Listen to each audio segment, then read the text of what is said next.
Samantala, para bigyan tayo ng pinakahuling update sa isinasagawang pagbabalik ng internet at mobile services sa mga apektado ng ang spokesperson ng Department of Information and Communications Technology. Magandang hapon po, ASEC. Si Kenneth Pasyente po ito at Luisa Erispe ng Integrated State Media. Magandang hapon po. ASEC, kamusta na po ang mga pasilidad ng DICT sa buong Davao Region? May mga naging pinsala o po ba dito at kumusta naman po ang operasyon nito? Well, base doon sa meeting ho namin ni Sec. Henry kagabi, no, may mga apektado lugar, hindi, wala naman apektado sa mga communications facilities mismo ng DICT, although nakita natin at nabalitaan natin maraming mga lugar sa Davao region na humina at saka nawalan ng serbisyo ng signals. Kaya kagabi pala pinag-utos na ni Secretary Henry na tawagan lahat ng telcos to repair and restore all signals po. Tapos naka-ready na rin ho ang ating mga mobile communications vehicles para ho i-deploy doon sa mga government facilities, lalong-lalo na sa mga LGUs na nawalan ng komunikasyon.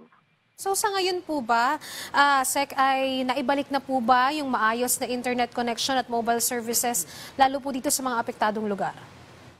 Sa pagtawag ho naman natin sa pag-monitor natin, lalo na sa Davao City, mukhang naibalik naman na ho. Pero may mga minomonitor tayo, mga outlying municipalities na hindi pa rin nakakabalik. So up to kanina naman, responsive naman yung mga telcos natin na nire-repair nila at nire-restore yung mga signals nila. So, it might just be a matter of time. Again, the ICT is ready para naman mag-provide ng mga mobile communications vehicles natin dun talaga sa ma-apekto ang mga LGUs.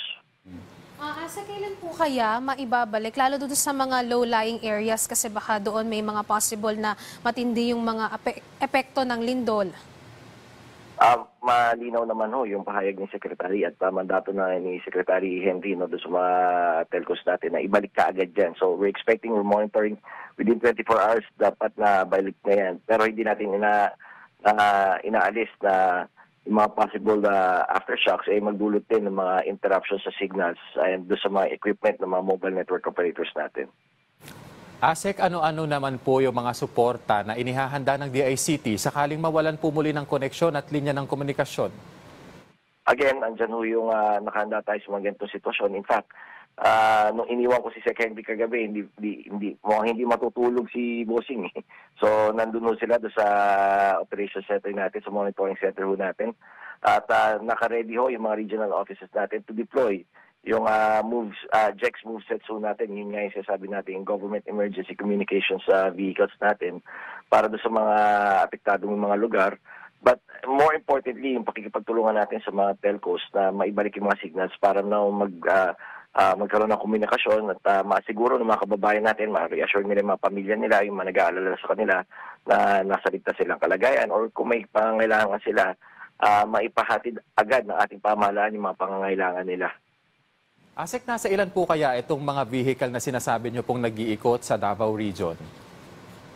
Per region to, meron kaming isang malaking truck, tapos may mga dalawang yung parang mga SUVs na nagko-contain ng mga to. So, pag halimbawa mga ganitong sitwasyon, usually ang ginagawa ko ng DICT, we call in other regional offices to augment yung mga assets natin on that particular region. ASEC, ilan na po kaya yung naserbisyohan nitong binibigay nating tulong na vehicle na pinaiikot natin sa Davao Region? Well, sa ngayon naman wala pa namang nanghihingi ng tulong. Ibig sabihin maganda yung response sa mga mobile network operators natin, yung mga telcos natin, doon sa panawagan ng ating secretary na maibalik agad yung komunikasyon. Ang assurance lang ho ng DICT, nakahanda ho kami na i-deploy kagad itong mga assets na to. Pero as per monitoring, wala pa naman humihingi at saka mukhang na-restore kagad yung mga communication lines ng ating mga LGUs po. ASEC, lastly na lang, baka may mensahe, paalala kayo sa ating mga kababayan dahil baka may mga ilan pa rin nangangamba na baka mawalan ng signal o kaya ay mawalan ng internet services sa kanilang lugar.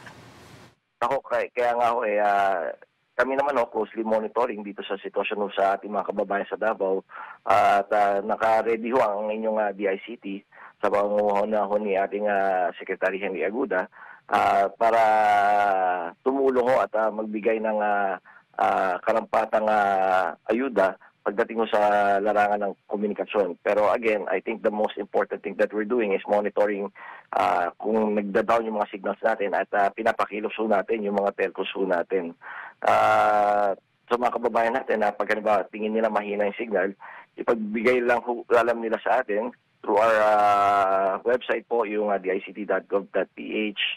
At I think sinet up na rin ho yung 1326 at dict.gov.ph so para sa lahat ng mga reklamos, whether it's signals or operations ng mga telcos natin or even yung mga DICT personnel natin. Maraming salamat po, Assistant Secretary Renato Paraiso, ang spokesperson ng DICT.